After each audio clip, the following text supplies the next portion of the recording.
1961, under the flag of USAID, various countries have been benefiting. Particularly, the biggest recipient health sector programs used to be aid-related programs. And these programs have been in some of the most underdeveloping or poorest countries. Health-related programs, AIDS-related programs. How you see its impact? All of a sudden, closure, it will have far-reaching impact? It's quite possible that we are seeing some kind of a longer-term change. I think the next 4 years will show which way this will go. But at this moment, there are concerns that the age of aid might be coming to an end. That whenever there has been American assistance, or particularly USAID's assistance, there have been an agenda linked to that. The main thing is that when somebody provides support, they don't have to choose sectors. Who, the recipient or the sender? No, the donor. The donors. They don't have to choose sectors, right? Just by the fact that today we will give you aid, tomorrow we will take it away, that provides a leverage.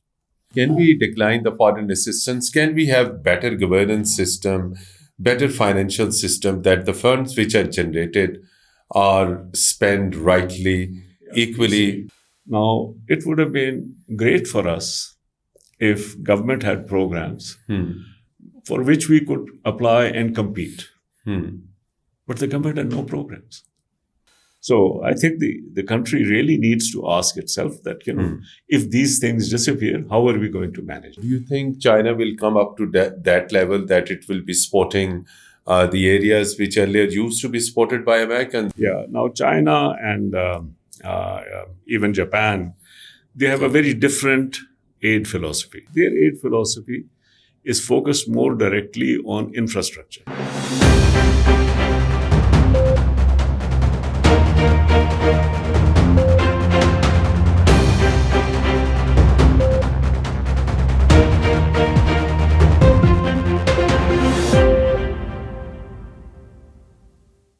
Hello and welcome to program Inside AV News English. Dear viewers, as you know, the suspension of United States Aid for International Development, known as USAID, is still in headlines in the media around the world. And in a number of countries, projects related to education, health, governance, independent media, and a number of other sectors have been severely affected. Staff has been sent home. Projects are closed. So it is going to affect these all areas which I have mentioned. And furthermore, the USAID has been put under 90 days review, whether the American assistance, which has been going to a number of countries around the world, whether these countries are obliged or they complied with some of the conditions, some of the narratives, some of the programs of United States aid for international development or not. This is what the current American leadership has made it clear, that America will review whether this aid has been going in right direction or this has been going in wrong direction. So let's see after 90 days whether it will be completely restored or it will be partially restored. So when we talk of USAID, Pakistan has been also the biggest recipient of USAID's financial assistance. There have been hundreds of projects which have been running all across Pakistan in different sectors, in health, in rural health, in education, in livelihood, in free speech, independent media, democracy, governance, and things like that. So what impact it will have, this closure of this assistance, and what is the future? What is this aid politics all about? And how different countries will respond. It will be finally restored? To discuss this all, we are fortunate to have with us one of Pakistan's top development sector expert, former Federal Minister, Chairman HEC, former founder and Chairman of Sustainable Development Policy Institute, Dr. Tariq Banuri Saab. Dr. Saab, very warm welcome to program Inside in V News. So, please elaborate. So all of a sudden, this program was started back in 1961. So since 1961, under the flag of USAID, various countries have been benefiting.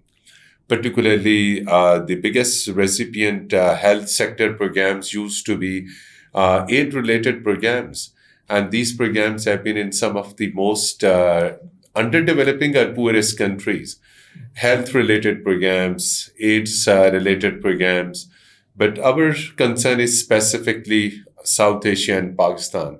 How you see its impact? All of a sudden closure, it will have far-reaching impact? Let's take it one step at a time. I'm going to speak mainly from a Pakistani. Pakistani perspective, because whatever happens within a particular country is their business. But let's look at it. Pakistan has a very strong and effective development partnership with the United States. Of course, there are a number of programs. We know they have worked in many different sectors. But there are 3 or 4 areas in which a real transformation took place. And if I were to list those sectors, I would say the first one really was agriculture. The Green Revolution, which happened in the 1960s, there was other philanthropic foundations, Rockefeller Foundation in particular, but USAID facilitated a lot of that work. Development of agriculture sector. The Green Revolution. The Green Revolution. Our productivity levels were very low. And then in the 60s, at that time, we were really talking about, endless periods of potentially of famines, dependence on this thing. And then we became self-sufficient. And this happened over a 10-year period, right? And the entire agriculture sector was transformed. Farmers, most of whom were illiterate, adopted new varieties, adopted new practices. There's a massive transformation that took place, first in wheat and then rice, cotton, and a number of other areas. Our agriculture institutions got developed, universities, research centers, agriculture extension programs, and all that. So that was a major collaborative partnership. A second area in which we have actually worked together, which was transformative, is poverty eradication, the rural development programs. You remember the Kamila, Pakistan Academy for Rural Development, Akhtar Hamid Khan Sahab, who started that self-help based community development program. That was a pioneering effort supported by USAID. And then subsequently similar programs in what is now Pakistan, that was then East Pakistan. So they set up the National Rural Support, supported the National Rural Support Program, the Sarat Program, the Sindh Rural Support Program. NRSP, National Rural Support. Program. So that, and that has really been transformed. It was actually... This was all with the American funding? Not all, but American funding was catalytic, right? The first one was USAID funding, that was the PARD. And then subsequently, also at key critical moments, USAID funding came in, and this area development program, as it was then called, that was a very important thing. In the education sector, which I know quite well, again, some of our best universities were supported by the USAID program. IBA, which is one of our finest institutions in the country today, was initially supported and built up with USAID support. LUMS actually received a lot of huge grant from $10 million, which was a lot in those days. Of course, these days the costs have risen. Then the Agriculture University Faisalabad, because that was linked to the Green Revolution. So, and then, a lot of support also for things like vaccination and child immunization, etc. The health-related. Family planning, right? In those days, it was one of the top priority issue. And unfortunately, we haven't kept it up. And, basically, our country cannot develop with this level of population growth. Every country which is now developing has brought the population growth rate down. India, Bangladesh, Vietnam, China, Sri Lanka, wherever you go, they have actually brought this down. They've started developing. We cannot develop. We'll remain at this low level of growth. So that this population growth is one of the negative factor in Pakistan's development. It's not only a negative factor. Disastrous. With this high level of population growth, it is absolutely impossible for Pakistan to grow. Right? I'm just choosing my words carefully. We cannot grow at the levels that China or India or Bangladesh or Vietnam have experienced, it is impossible. Because all of our investment money is going to replace or create new infrastructure for the new population, nothing for the growth agent. Yeah, in any case, what I'm saying is that it has been an effective, meaningful, and strategic partnership focused on some areas which have been very helpful for us. Now that this has come to an end, now some of those things, kind of we have gone beyond it. So the Green Revolution or the rural support programs or poverty eradication programs, they were conceived internally and, we developed it. And I think we can pretty much survive. But the health-related interventions, if we get something on population. Particularly critical health-related areas. Exactly. So these are areas which are going to suffer. In education, of course, we really have a disastrous education system, both at the top and at the bottom. And there also, we will continue to need both technical input and financial support. So it is going to be a problem for us. So that is one point that I want to say, that the history has a number of bright lights which we should remember at this point. The second one is, regardless of how they manage, I think we are now looking at a situation in which it is quite possible that the age of aid may be winding down. That means the public sentiments that we see. Age of aid is now winding up. Now. Maybe. I don't know, right? Because every time you see some change, you try to see how it is going to go. And at this moment, we know that what is being done by the US government, many of us are critical of it, especially sitting in countries which have benefited from this. But we understand that there is some kind of popular sentiment also behind it. And it is quite possible we see, this has generally been associated politically with what are called right-wing governments. But we see right-wing governments coming up in other countries as well, in European countries, some of the other Anglophone countries. So we see right-wing governments are coming up all over the world. And with the change of the policies. And it's quite possible that we are seeing some kind of a longer-term change. I think the next 4 years will show which way this will go. But at this moment, there are concerns that the age of aid might be coming to an end. And therefore, a country like Pakistan needs to think ahead and say, how will we not only survive, but prosper in this new world that is now emerging? So you have in depth elaborated about this whole aid and the areas which are going to be affected. But always remember, and it is not a secret fact, that whenever there has been American assistance, or particularly USAID's assistance, there have been an agenda linked to that. So, no, you see, what about agenda specific? Let me look at this. Things to do that you are supposed to do these things. The main thing is that when somebody provides support, they don't have to choose sectors. Who, the recipient or the sender? No, the donor. The donors. They don't have to choose sectors, right? Just by the fact that today we will give you aid, tomorrow we will take it away, that provides a leverage, right? And so if we could afford it, it would be better for us not to be dependent on aid. Right? Because we know that the moment you're dependent, then somebody has some leverage over you. Now, that leverage need not extend to the sectors themselves. You understand what I mean? That means that it is not that they will say, okay, no, we will give you aid only to attack China, for instance, right? Now, clearly, not this way. Clearly, anybody who gives aid to attack China, we will not use it. We will not use it, right? Because that is a very clear priority. But if somebody gives aid for education or for health or for population or for agriculture, these are things which are valuable to us. But also it is given with the consent of the recipient.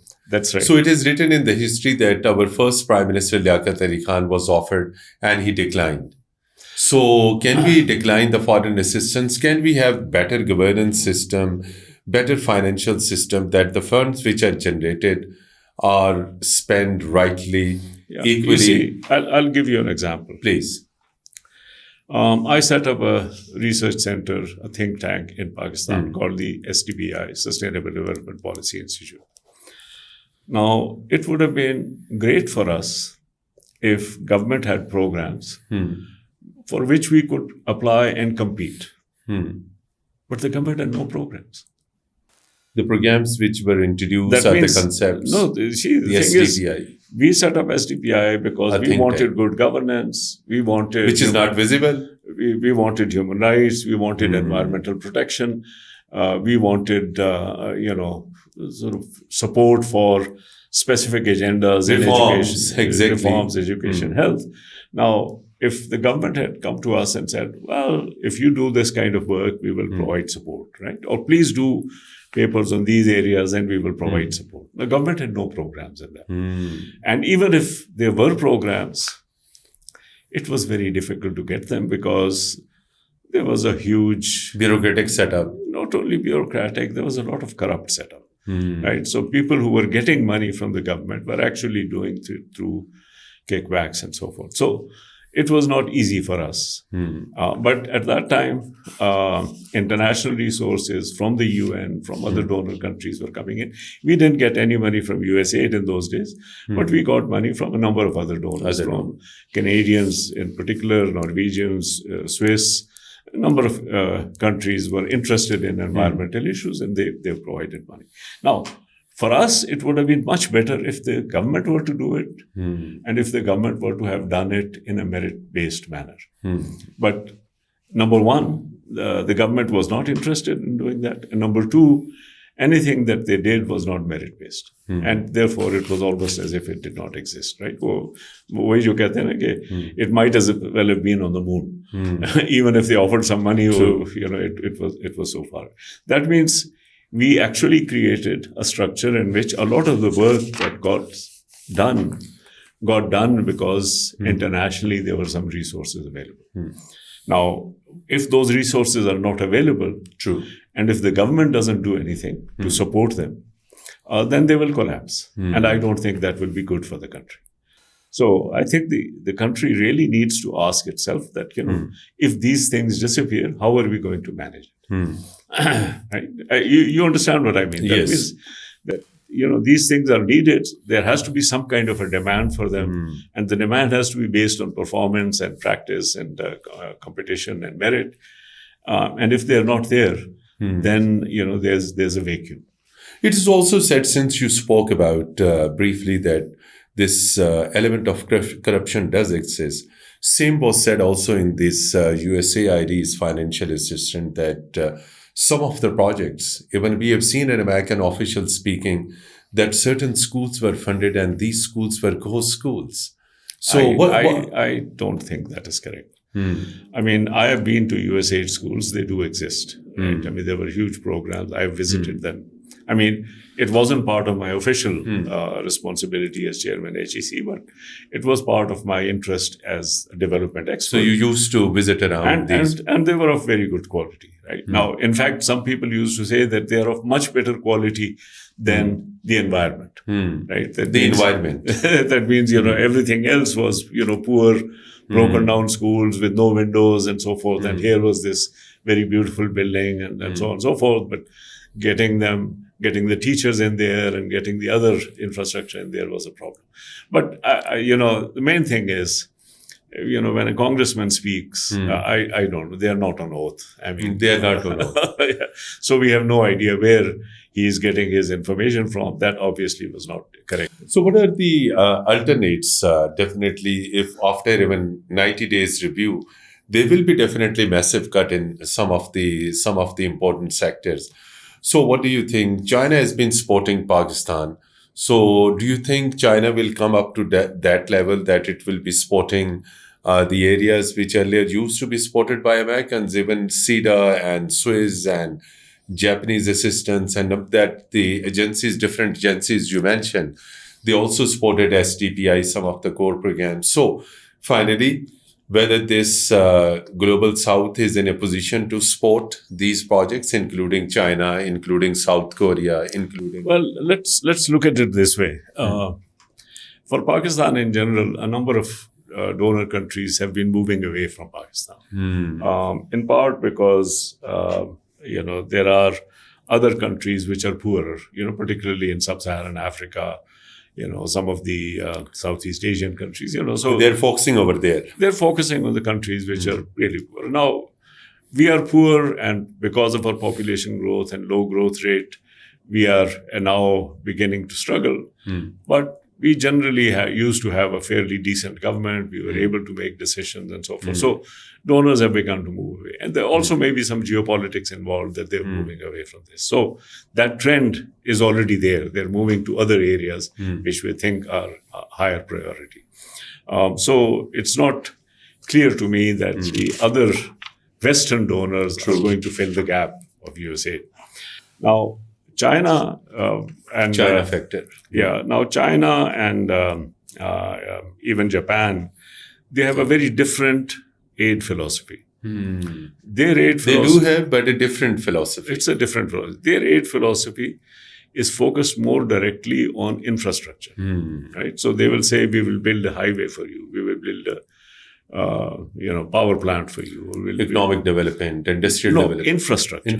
Particularly. So it's very infrastructure focused, right?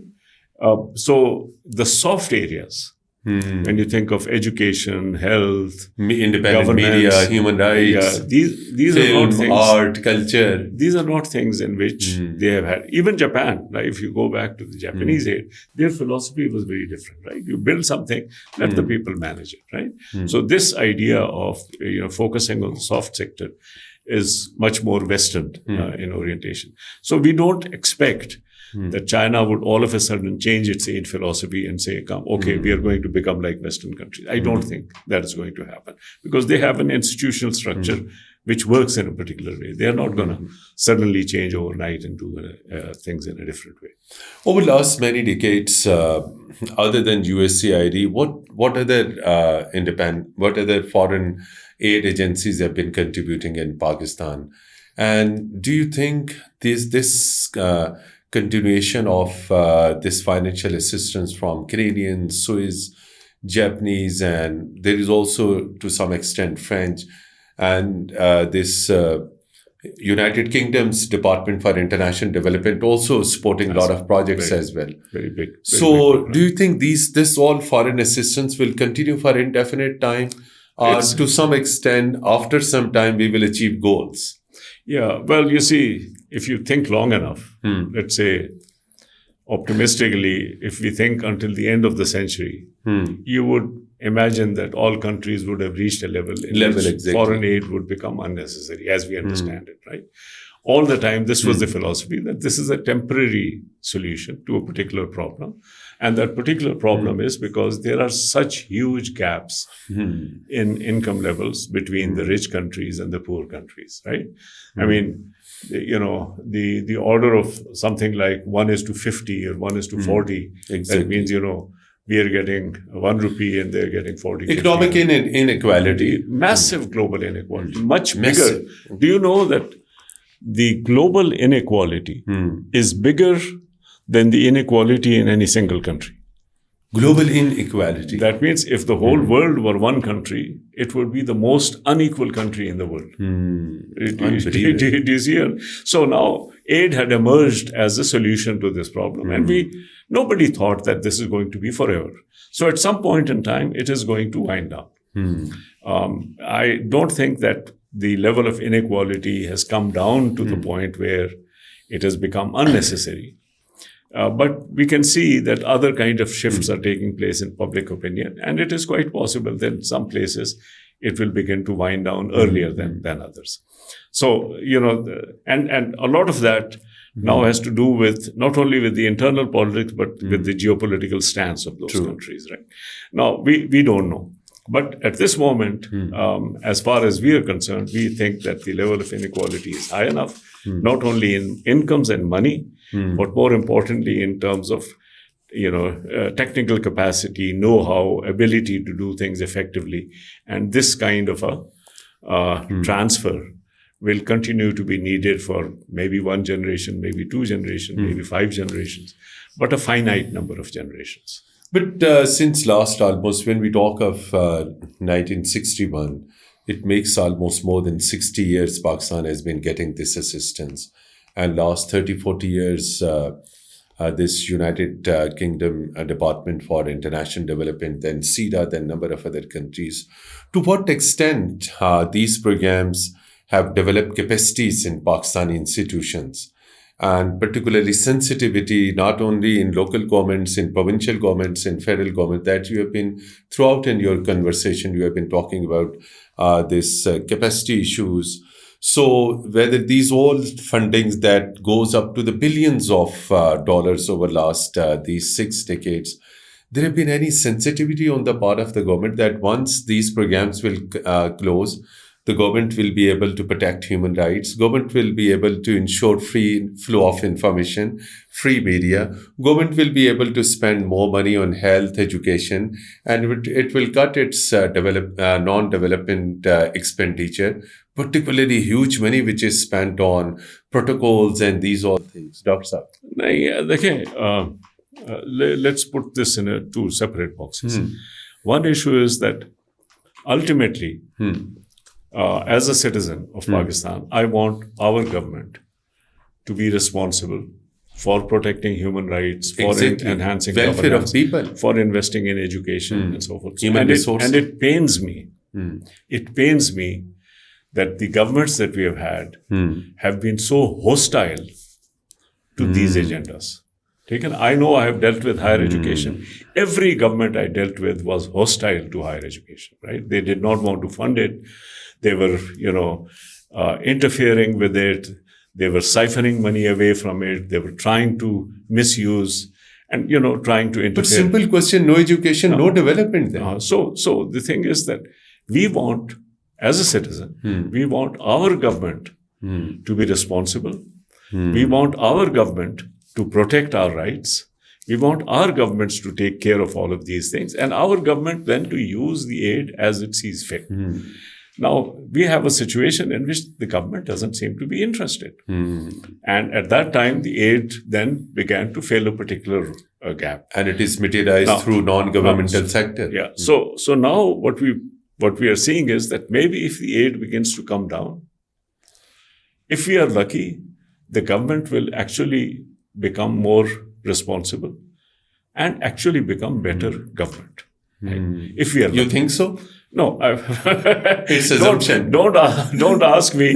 Don't ask me to make a prediction. I'm just saying that ideally, as citizens, this is what we would like, and this is what should happen. That if it comes down, then government should automatically, regardless of this, the government should become more responsible, right? Sensitive. Right? We have, this is something. People like me, when I set up SDPI, this was the thing. I want our government to be responsible. I want our government to be a good government. I want our government to take care of all of the important responsibilities that governments are supposed to take care of and function in a manner which is transparent and equitable and not violent and so on. That's what we want. So we see aid as a kind of an add-on, not central. But the thing is, because our government is missing in action, it became central. Now that this, certainly there's a shock. I don't know whether it will get wound down or not. I think shock of what? The actions that have taken place in the United States against USAID, that is a shock, right? Now we don't know whether USAID will continue or not, or in what form it will continue, or whether the funding will be restored. We don't know that, right? Because everything is up in the air there. But we do know that it's a shock. And this is now a time for us as citizens to say, this Band-Aid is not going to work. We actually need you, government, to step up and do the right thing. Right? Don't be hostile to education. Don't be hostile to health. Don't be hostile to the population agenda. These are all important. Don't be hostile to this the should be the human rights priority of every democratic government. This is the priority. Basic. We should create a decent society in which people are able to get along with their lives in a decent and non-violent manner. So that is one issue. Now, but there are lots of other issues also, which is what is happening in the USAID phenomenon. True. First of all, let me just say 2 things. USAID was set up in the 60s. 60s, exactly. Now, developing countries wanted it at the end of the Second World War, when the UN system was being established. Created, 1945 and onwards. 1945, 47, 48, all of the institutions. True. And at that time, there was no interest in this, right? It did happen that we had negotiated something called the International Trade Organization, which had a full chapter on aid. International Trade Organization has a full chapter on had a full chapter on aid, right? And it was assumed that the ITO would then take care not only of the trade promotion agenda, but also of the development agenda. True. ITO collapsed, right? Because the US refused to ratify it. It was gone. And then we had GATT. So at that time, the UN came up with some ad hoc programs to provide some development assistance. The UN. They were opposed by most of the rich countries, including the United States. And very, very, with great difficulty, they were able to. So UNDP was established sometime also in the 1965 or thereabouts. I don't remember the exact date. So USAID came in after almost 15 years of request, demand from developing countries to set up some program to assist. These developing countries have been requesting. Right? They were requesting the United Nations system. Initially, the World Bank was not set up for developing countries. It was set up for Europe. It was International Bank for Reconstruction and Development. And the first president of the World Bank said, we can't give money to these poor countries because they can't pay it back.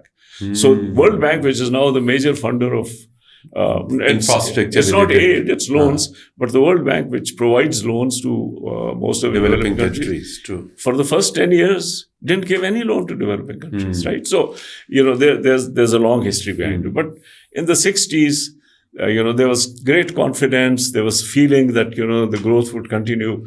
And so these institutions emerged. The United States started giving it. And then you remember it was late 60s, early 70s, when the UN agreed, all the countries agreed to a 0.7% target, right? That 0.7% of our GNP we will give to aid. 0.7%. That means 7 out of 1,000.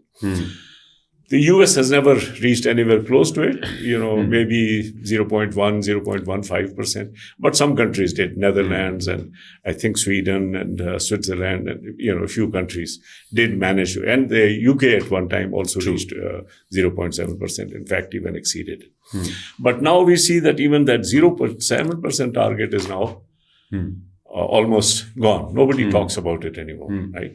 And here, which was on, when I read the newspapers about the critique of the USAID, they make it appear as if this is the largest program in the US government. I mean, it is nothing. $40 billion. $44 billion, something. I mean, you have trillions of dollars in, defense and energy and so on and so forth. Spying and intelligence. And when I hear people talking on the thing about corruption, they say, they don't talk about corruption. $20,000 was given to some music program for this, or $30,000. When you have a budget in the billions. So I don't see that. I don't see that. Certainly in our case, you don't see any evidence of, they have a very strong whistleblower program. If somebody does something, they are mandated to stop it, right? So if any whistleblower comes in, they have to investigate it, they have to mandate. So I think we can learn a lot from those things ourselves. So I see it as a political shift. I don't see it as an economic shift. You understand? What is taking place is a political shift in which people are saying, why should we care about the poor in the world? Why should we care about poor countries? And the people who are saying that have become, let's say, more successful. They are electing governments. Their governments are basically representing their point of view. And as that happens, you will see this kind of shift continue. So media is also a very strong segment of democracy and governance. So hundreds of projects in media sector, capacity building of journalists, improvement of working conditions in different press clubs, in different newsrooms, sponsoring journalists to visit various institutions in United States, that is exposure and capacity building as well, free speech, So what do you think? The suspension of this Okay. aid will largely affect Mateen, the but media? I will say something controversial. See, I was the chairman of the Higher Education Commission. True. And at that time, there were some ongoing programs which I was critical of Related to what? for education. For education. There were some, not USAID, but there were some ongoing programs. National projects, and you were critical. I was critical of that. And my view always was that I am being appointed by the government of Pakistan and, to discharge a certain responsibility. I will decide where we need this money. And we need this money to leverage, to add on to the money that we are getting from the government, right? It's a decision that I have to make. And I don't mean I as a person, but my institution. Right? My institution has to make. Now, whether you think in terms of freedom of the press, whether you think in terms of higher education, whatever you think of, you have to say, we Pakistanis have to decide what is it that we need. And if they are willing to help us, that's great. If they're not willing to help us, we'll do it on our own, right? It is us who has to decide. We don't want to fritter it away. And, like for instance, I find in education, there are lots of, let's say, visits and training programs which are useless, right? The reason they're useless is people don't make, they basically go for shopping and for taking photographs, putting them on Facebook and so on. I don't think those are very useful programs. We need to make a decision about how best to use it, right? So here also, I would say that this foreign money, that your community of journalists has to have some way of deciding what is it that we need, what benefit or what kind of partnership do we want with our American colleagues? True. And how can we improve our sector, right? You have to make a decision. Exactly. If it is coming from outside, there will always be some element of, irrelevant things because they don't quite know, right? They can only say, well, hey, this is what we need to do. We'll help you. Do you understand? So in education, whether it was USAID, whether it was World Bank, whether it was anything, I was very insistent. We will make a decision. We'll tell you what we need. And when we tell you what you need, if you're willing to help us, we'd be very grateful. If you're not willing to help us, we'll find some other way. So lastly, what is the way forward to make country economically self-reliant and to cut off this aid-related dependence? Yeah, the one main thing is, of course, nothing is going to be cut off. I mean, USAID, right now is in a limbo. We don't know. Maybe it will get restored or not, but the rest they will be reviewed, definitely. They'll be reviewed, and maybe some of it will be restored and some of it won't be. Be that as it may. But the others are not on the chopping block yet. So we have a kind of a transition path. Now, in this transition path, we need to use wisely and carefully. Now, let us say that, my advice to the government, for instance, and my advice even to you as an informed citizen, is to say, let us think of a date and say, supposing by 2050 or 2047, a deadline, exactly. A deadline that we want to get rid of aid altogether. What do we need to do in the next 22 years to be able to make sure that we will be able to do it? Now, what we need to do, that time period that we got, we actually need to create institutions and structures that will take care of the things which are currently the biggest recipients of aid. Right? Very true. So if we think that health is a problem, then we really need to prioritize. If we think education is a problem, we need to prioritize so Human that we rights. ourselves can take care of it. Right? That's one. Second thing we need to create independent institutions. Not, it's not the Prime Minister who should decide these things. Prime Minister has too many other things on his or her mind. He has to be busy with certain executive matters. We actually need to create these independent institutions which will look after each sector and make sure that sector works well and improves. But these independent institutions would be definitely the government-controlled institutions. No, look, you don't need... Look, I mean, like, for instance, if you have a university... It will come under HEC. It should not. It should not. It should be... It should be autonomous. It should be an autonomous institution which runs itself. Right? HEC sets the standards and says, look, if you don't meet these standards, your programs will be closed. Some funding, or we'll review some programs and so forth. But it's your responsibility to run an institution. You grow it. You ensure quality. You make it better, right? So every institution that you think of, right? It is the if you build the institution, if they become strong. I'll give you an example. Please. The Islamabad Wildlife Management Board, which is in the headline nowadays. Which is in the headline now. Now, it was an independent institution. It was working well. It was put under the control of Interior Ministry. Once they put it under control, then everything will be done through political expediency, right? And of course, there are people who have money and they will basically buy their way out of these things. That should not be done. Give it to the independent institution. Strengthen that institution. If something doesn't work right, you have legal ways of doing it. Don't twist the laws about it. So, good, strong countries with independent institutions have networks of independent institutions. Right? So, I mean, I have taught in American universities. The president or the secretary of education dare not tell us what to do. Really? In a university, they don't tell us what to do. And yes, they have some money, but we compete for that money not on political grounds, not to say that we are from this party or that party. We compete and we say, okay, we are going to solve cancer. We need some research money. Wow. If you think we are the best to do it, give us the money. If we are not the best to do it, give it to somebody else. Right? So we compete for that. Now, this is the way it should be done over here. Create those institutions. Will politicians agree to this? Our provincial and federal governments and politicians? It is the citizens who have to ask for it. It is the citizens send their representatives to the parliament. It's the citizens who have to ask for it. It's the citizens who have to ask for it. True. So what I'm saying is that if you're thinking about the next 22 years, for instance, in which we are completely weaned from aid, then these are the issues that we need to put forefront. If we don't do it, then we will always be dependent. Right? So we need to create those institutions which can take care of our important needs, critical areas, right? Which don't appeal to the political system, but are important for the citizens. That's what we need.